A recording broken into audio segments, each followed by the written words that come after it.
Census o. Gabing-gabi na, census pa. Ano ba yan? Wala pong pinipiling oras ang census. Ganun ba yun? Oo. Sagutin nyo na lang yung tanong pa. Required uto sa munisipyo. Para saan ba yan? Eh, sa munisipyo, census.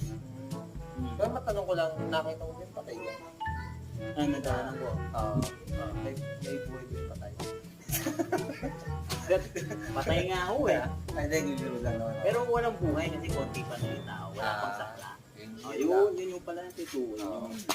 Kasi pala saklan mga Pakisagot na lang ko yung tanong. Sige, ano ba? Ilan mo kayong miyembro sa pamilya?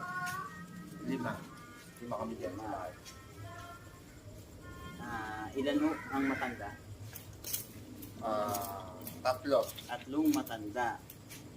Ang mother ko, ako, tsaka Ilan ang bata?